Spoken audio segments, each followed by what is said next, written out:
Week 3 of the NFL was the deadliest yet in survivor pools. We lost 18 viewers, a 12-year-old whiz kid, a dog, and my co-host. We'll do a post-mortem on Week 3. We'll look forward to Week 4 with our favorite survivor picks. And we're going to introduce a brand new DFS survivor-style pool. It's free to enter, and you can win $100. All that coming up now.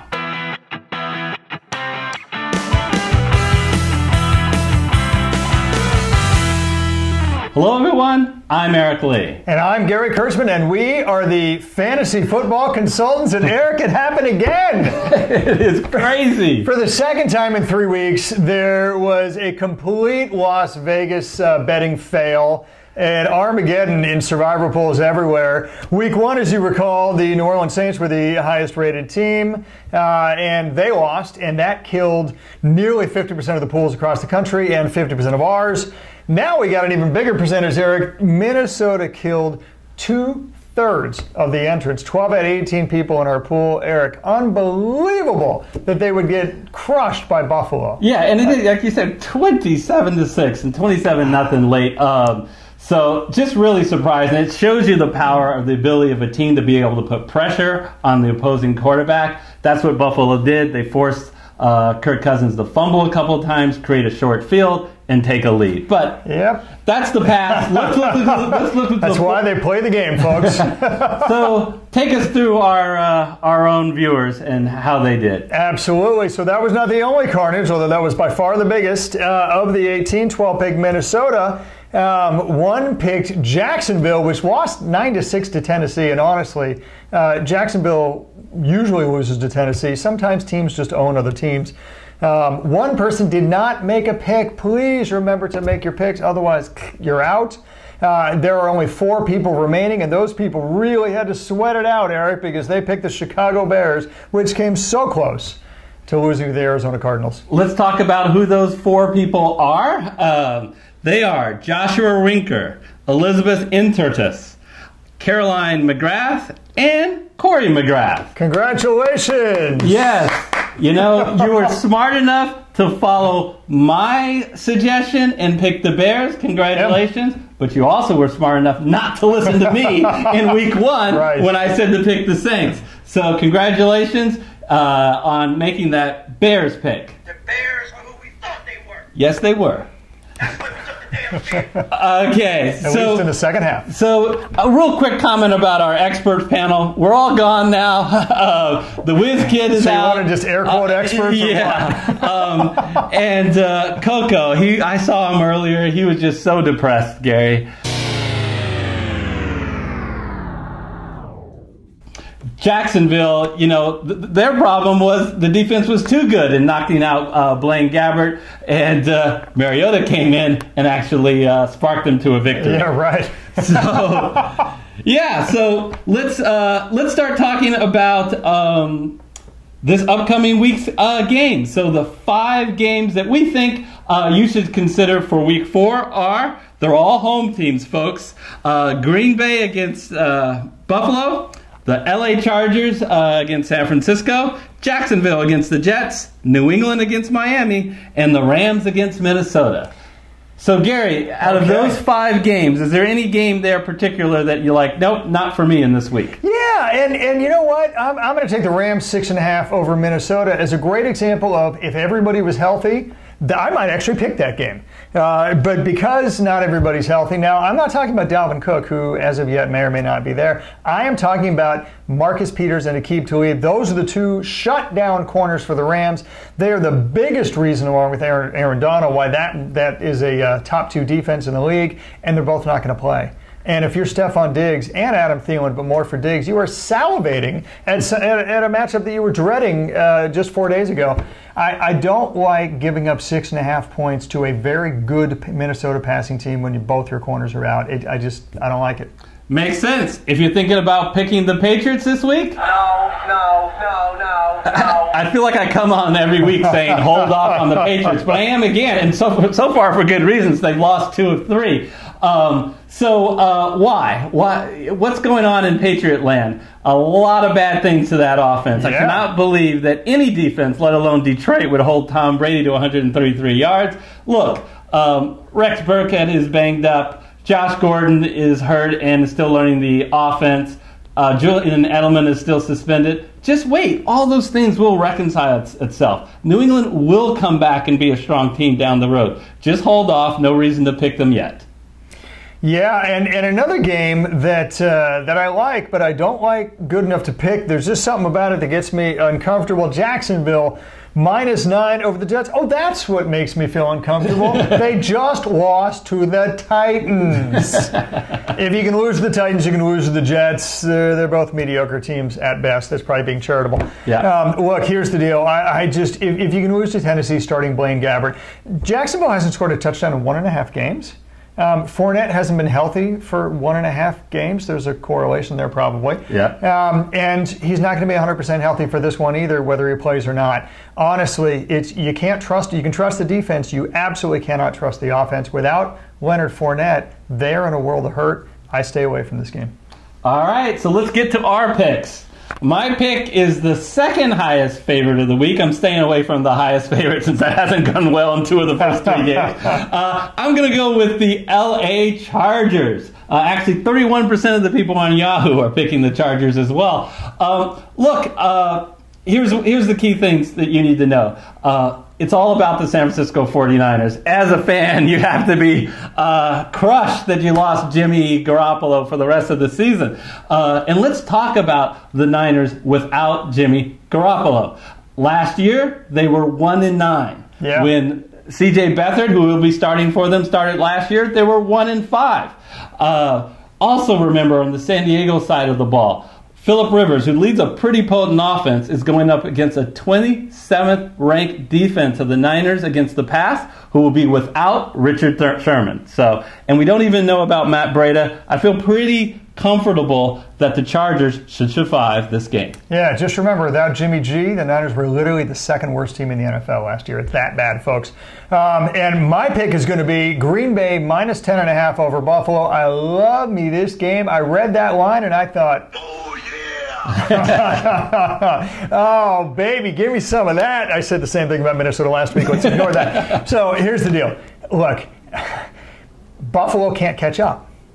Buffalo has a quarterback that's a rookie that, unless he's using his legs, just doesn't look that good in Josh Allen. And he's got no receivers to throw to, for crying out loud. Green Bay is at home. Green Bay's got Aaron Rodgers. Green Bay has 3 receivers that are better than anybody Buffalo has. They're going to get out on top of Buffalo, and Buffalo is just not a credible offense to come back. I know they just won 27-6, could have been 27-0. They're going to be regressing way back down to earth after that game. Don't lose sleep over this, folks. Take Green Bay. Yeah, I like that pick as well. And I think it's helpful that the Green Bay coaching staff will be able to see that film tape of what Buffalo did to Minnesota. So, and boy, the Packers are tough at Lambeau. Alrighty, so that will conclude our Survivor picks. So it is time to do, Gary, my favorite segment. Mail call. Gather around, everyone. Well, let's see what's in the mail. What's this? A letter for me. So our viewer, Bob Dobalina, writes us, Kareem Hunt and David Johnson owners are shopping them around in the league. I know you like Krispy Kreme to turn it around this week, Gary, but which do you guys think is better buy low candidate for the season's value? Well, first of all, kudos to you because you said he would turn around, and he did. He scored not only once but twice this past week. But what Bob is really asking us about our season-long rankings, right? Because it's not just about the current weekly rankings. He wants to know who's going to do better for the remainder of the year. Mm-hmm. And that's why we are offering our season-long rankings by position exclusively to our fantasyfootballconsultants.net newsletter subscribers. What's that? How do you get to that? It's really easy. We'll include a link in the description, but also you can simply go to fantasyfootballconsultants.net, go to any blog post, scroll down to the bottom, and you'll see this big box where you simply enter 2 things. Your name, your email, that's it. It's free. And once we complete it, very soon, you will be shipped to you over email our rest of the season ranking. Yeah, and that's so important, folks, because as I think we all can realize, if we did a redraft today, which essentially is what a rest of the season ranking is, that first round would look completely different. More than half the players who were drafted in the first round are significantly underperforming. A lot of them have no hope in sight, quite frankly, of turning it around and getting first-round expectations for the rest of the year. It is so critical to recalibrate during the season what your views are on players, for trade proposals, for, frankly, starting decisions or even drop decisions. It's just absolutely critical. So please, put in your information in that box on fantasyfootballconsultants.net. It'll help you evaluate trades, and it'll help you deciding when to decide. You have failed me for the last time. And get rid of a player, drop them. So let's get back to the question. Okay, right. So let me ask a direct question first of all, and you can give your reasons. Yeah. David Johnson or Kareem Hunt? Who do you think will be more valuable for the rest of the season? Kareem Hunt. Okay. I'm not even sure it's close, and that pains me. That pains me to say, because David Johnson was a consensus second best player in the draft 3 weeks ago. Look, here's the deal. They're both suffering from the same problem right now. Neither one of them are getting enough opportunities. Right? David Johnson gets about 14 carries a game and about 4 catches a game. Neither one of those two things are enough, but considering defenses stack 8 in the box against Josh Rosen, 14 carries in that sense may be too much. They have to get him more involved in the passing game. It's the only way that he's gained any yardage this season at all was the last game in the air. Kareem Hunt, same thing, 18 touches, but for him, all 18 are on the ground. Eric, he's caught 1 ball in 3 games. That's spectacularly atrocious. That's crazy, and you just may be a victim of just too many receiving options between Tyreek Hill, Travis Kelce, and Sammy Watkins. But the David Johnson thing is just very disturbing to me, besides the fact that that team has been so bad, is the new coaching staff, which we talked about in the preseason that we were concerned of would they be as innovative as Coach Bruce Arians in getting David Johnson involved, have failed. Only 14, and 16 touches. That's ridiculous for your on the ground. Yeah. Clearly, no, total. Those are total receptions and rushing. Absolutely ridiculous when he's clearly their best player. So, yeah, I agree with you. I think Kareem Hunt has more of a value because I trust that Kansas City offense, and it's just more of a matter of time. I think the distribution of touchdowns between receiving touchdowns and rushing touchdowns will get closer. Yeah. We'll get more in line as we progress. I mean, here's the deal. They're so incredibly rush-heavy, both of them, but Kareem Hunt's going to get more per carry on the ground because he doesn't have 8 in the box. You can't do that against Kansas City. He's also going to get more scoring opportunities because their offense is like 5 times better than Arizona. That's why I say Kareem Hunt is, quite frankly, significantly better. I think Kareem Hunt right now is an end of the first round pick in a redraft. He's probably about RB5 at this point. David Johnson is definitely falling to the second round because, Eric, I don't think any of the problems that we've talked about are going to get better anytime soon. Yeah. David Johnson is not a bad player. Don't drop him. He's a great player. Don't drop him. Crummy offense. And I do think he'll do better than he has done in the past. But I think he's going to be closer to what we've seen than maybe what we had anticipated that we would see. So, so Gary, I want to talk a little bit about our brand new DFS Survivor Style Pool. Very exciting. And don't worry about it if you do not play DFS. You're still going to like it. Here's how it works.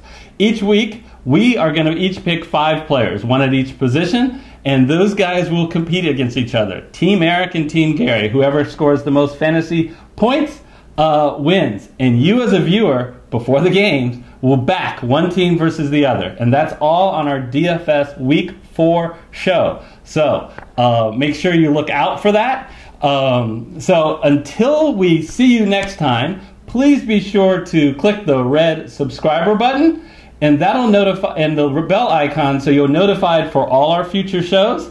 And when that Week 4 show comes out, you'll see it. And actually, when it comes out, we'll actually include it down below of this video. So you can simply click on it, watch the show, and in the YouTube comment section, put Team Gary our Team Eric. So, until next time, we'll see you then. Don't forget, it's free and you can win $100. We'll see you then.